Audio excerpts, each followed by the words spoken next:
পশ্চিম কাৰ্বি আংলং জিলাৰ অন্তৰ্গত বৃহত্তৰ তৰাদেৱী অঞ্চলৰ পতিয়াগাঁও নামঘৰ পৰিচালনা সমিতিৰ উদ্যোগত আৰু পতিয়াগাঁও সমূহ ৰাইজৰ সহযোগত বিগত বৰ্ষৰ দৰে এইবাৰো যোৱা ৭ এপ্ৰিলৰ পৰা তিনিদিনীয়া আড়ম্বৰপূৰ্ণ কাৰ্যসূচীৰে অনুষ্ঠিত হোৱা ভাগৱত পাঠ ও ব্যাখ্যা অনুষ্ঠানটো অসমৰ পাহাৰীয়া জিলা পশ্চিম কাৰ্বি আংলং জিলাৰ অন্তৰ্গত বৃহত্তৰ তৰাদেৱী অঞ্চলৰ পতিয়াগাঁৱৰ নামঘৰত আজি সামৰণি পৰিছে।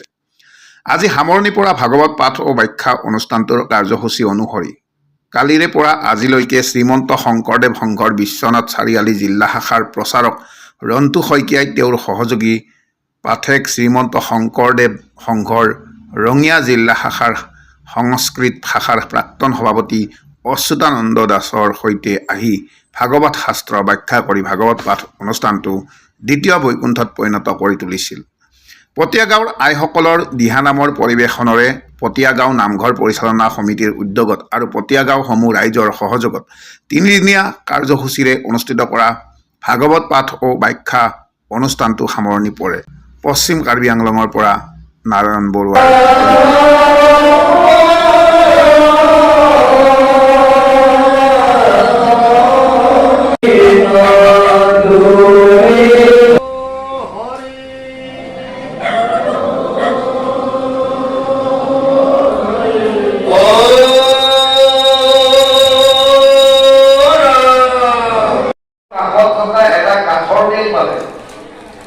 কাঠখনৰ মেলটো গৈ মালিকক লগ ধৰিলে আৰু ক'লে যে মই এজন পঢ়া শুনা যুৱক, চাকৰি পোৱা নাই, গতিকে মোক আপুনি যদি অনুগ্ৰহ কৰি যিকোনো কাম কৰিবলৈ দিলে মই কৰিবলৈ ৰাজি আছো।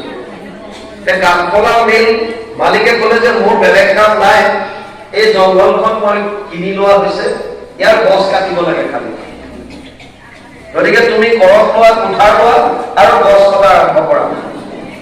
এতিয়া ল'ৰাজনে গৈ প্ৰথম দিনাই ৭ জোপা গছ কাটিলে, ডাঙৰ গছ ৭ জোপা গছ বগৰাই দিলে।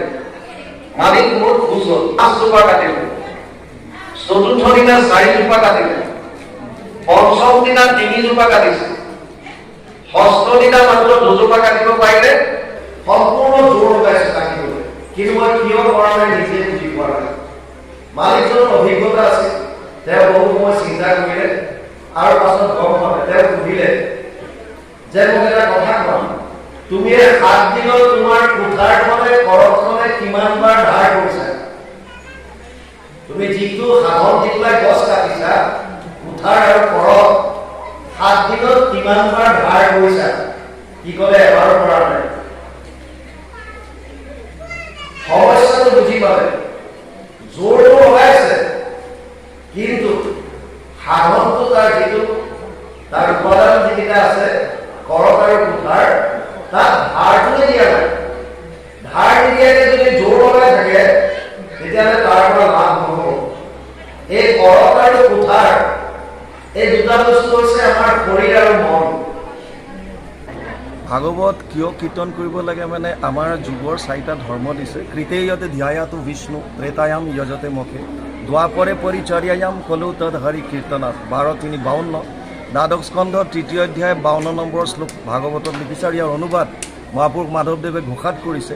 সত্য যুগে ধ্যান, ত্ৰেতা যুগে যজ্ঞ, দ্বাপৰ যুগত পূজা, কলিত হৰিৰ কীৰ্তন বিনাই আৱৰ নাহিকে দুজা।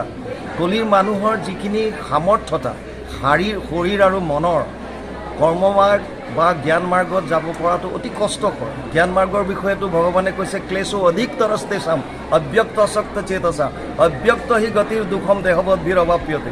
দ্বাদশ অধ্যায় 5 নম্বৰ শ্লোক, যে কলি যুগত সেইবিলাক কাম কৰিবৰ কাৰণে বহুত কষ্টকৰ। কৰ্ম মাৰ্গত যি 6টা বস্তুৰ শুদ্ধতা থাকিব লাগে, স্থান, কাল, পাত্ৰ, দ্ৰব্য, মন্ত্ৰ, ক্ৰিয়া, এইখিনি শুদ্ধভাৱে কৰিব পৰাটো আমাৰ কাৰণে অতি কষ্টকৰ। সেইকাৰণে সহজ সৰল মাৰ্গ এটা গুৰুজনাই দি থৈ গৈছে, একশৰণ হৰিনাম ধৰ্ম। আৰু তাত সাধনৰ কাৰণে তেওঁ ক'লে, যদ্যপি ভকতি নৱবিধ মাধৱৰ, শ্ৰৱণ কীৰ্তন আতহন্ত শ্ৰেষ্ঠতৰ। গতিকে শ্ৰৱণ কৰিবলৈ দিলে। কি শ্ৰৱণ কৰিম এতিয়া? ভগৱান কৃষ্ণৰ লীলাসমূহ। কাৰণ প্ৰভু ভগৱন্তই গীতাত নিজেই কৈছে, জন্ম কৰ্ম চমে দিব্যম এবং যোবেত্তি তত্ত্বতঃ ত্যক্ত্বা দেহা পুনৰ্জন্ম নেতি মামেতি পাণ্ডৱ। 4ৰ্থ অধ্যায় 9 নম্বৰ শ্লোকত কৈছে যে মোৰ জন্ম কৰ্ম চব দিব্য। এইখিনি তত্ত্ব যিখিনিয়ে শ্ৰৱণৰ দ্বাৰা বুজি লয় আৰু তেতিয়া তেওঁলোকে শৰীৰ ত্যাগ কৰাৰ পাছত মোক পাব, পুনৰ আহিব নালাগে। আৰু বিশেষভাৱে আপুনি ভাগৱতৰ কথা কৈছে। ব্যাসদেৱে পদ্মপুৰাণৰ উত্তৰ খণ্ডৰ ভাগৱত মহাত্ম্যৰ প্ৰথম অধ্যায় 12 নম্বৰ শ্লোকত লিখিছে, এতদস্মাৎ পৰম কিঞ্চিত মনশুদ্ধেন বিদ্যতে জন্মান্তৰে ভৱেৎ পুণ্যম তথা ভাগৱতম লভেৎ। ভাগৱত এনেকুৱা এখন গ্ৰন্থ যিখন মানুহৰ ভাৱ শুদ্ধিকৰণৰ কাৰণে আমাৰ মনৰ ভাৱবিলাক শুদ্ধ হ'ব। যদি প্ৰত্যেকজন মানুহৰ মনৰ ভাৱ শুদ্ধ হয় তেতিয়াহ'লে তেওঁলোকে সমাজৰ কাৰণে সৎকৰ্ম কৰিব, আৰু যদি সৎকৰ্ম কৰে আমি আমাৰ দেশখন, আমাৰ সমাজখন এটা শুদ্ধ ৰূপত, সত্য ৰূপত আমি গঢ়ি তুলিবলৈ সক্ষম হ'ম।